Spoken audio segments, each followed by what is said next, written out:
90,000 pesos ang sahod kada buwan ng isang first-timer na bombero sa cruise ship.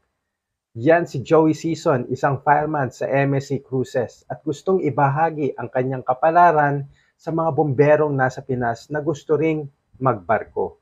Bago siya nakapasok sa cruise ship ay nagtrabaho siya bilang fireman for 6 years sa Maynila at nagtrabaho din land-based sa Abu Dhabi, 3 years fireman sa Gulf Piping Company. Ginamit niya ang working experience na ito at nag-apply sa MSC Crewing Services. Matatagpuan yan sa First Maritime Place, 7458 Bagtikan Street, Makati City. Ano ba ang ilang requirements or qualifications?